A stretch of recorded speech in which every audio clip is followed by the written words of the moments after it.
গত পর্বে আমরা দেখেছিলাম কিভাবে হাজার হাজার বছর ধরে বন্দী থাকা ইয়াজুজ ও মাজুজের প্রাচীর ভাঙার প্রচেষ্টা প্রায় সফল হতে চলেছিল। আমরা জেনেছিলাম কিভাবে তাদের সর্দার প্রথমবারের মতো ইনশাআল্লাহ বলবে এবং সেই একটি শব্দের জোরেই খুলে যাবে পৃথিবীর বুকে মহাবিপর্যয়ের দরজা। আজ আমরা জানব সেই প্রাচীর ভাঙার পর থেকে শুরু করে কিয়ামতের চূড়ান্ত মুহূর্ত পর্যন্ত কি কি ভয়ঙ্কর ঘটনা ঘটবে। সারাদিন ধরে দেয়ালটা ভাঙতে থাকবে।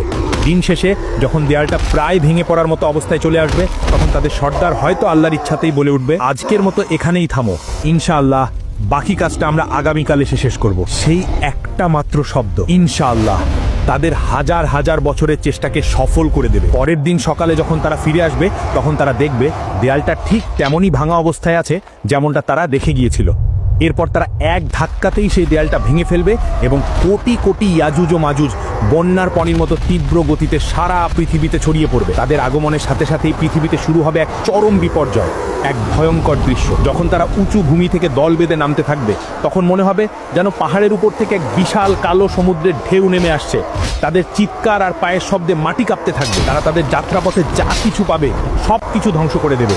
সবুজ ফসলের মাঠ তাদের পায়ের নিচে পিষে ধুলোয় মিশে যাবে। ফলের বাগানগুলো তারা উপড়ে ফেলবে।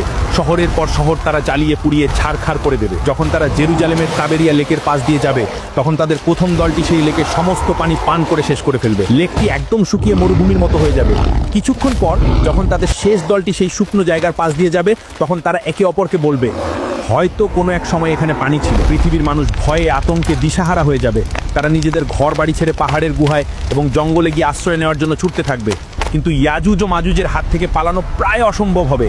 তারা যাকে সামনে পাবে তাকেই নির্দয়ভাবে হত্যা করবে। তারা পৃথিবীর মানুষকে মারতে মারতে এমন এক পর্যায়ে পৌঁছাবে যখন তারা অহংকার করে বলবে, আমরা তো পৃথিবীর সব মানুষকে মেরে ফেলেছি, এবার তো পৃথিবীতে আমাদের কোনো শত্রু নেই, চলো এবার আকাশের লোকদের মারি। এই বলে তারা আকাশের দিকে তাদের তীর ছুড়বে। আল্লাহ তাদের এই অহংকার এবং মূর্খতাকে পৃথিবীর মানুষের সামনে প্রকাশ করার জন্য সেই তীরগুলোকে রক্তমাখা অবস্থায় তাদের কাছে ফিরিয়ে পাঠাবেন। রক্তমাখা তীর দেখে তারা আনন্দে উন্মাদ হয়ে চিৎকার করে বলবে, দেখো আমরা আকাশের দেবতাদেরও মেরে ফেলেছি, এখন আমরাই এই মহাবিশ্বের শাসক। ইয়াজুজ ও মাজুজের এই ভয়ঙ্কর অত্যাচারে তুর পাহাড়ে আশ্রিত ইমানদারদের অবস্থা চরমে পৌঁছাবে। খাদ্যের অভাবে তারা ডেসপারেট হয়ে পড়বে। সেই কঠিন এবং অসহায় মুহূর্তে হযরত ঈসা আলাইহিস সালাম এবং তার সঙ্গীরা আল্লাহর কাছে দুই হাত তুলে কান্না জড়িত কণ্ঠে দোয়া করবেন। আল্লাহ তাদের দোয়া কবুল করবেন। তিনি ইয়াজুজ ও মাজুজের উপর এমন এক গজব পাঠাবেন যা কোনো মানুষও কল্পনাও করতে পারবে না।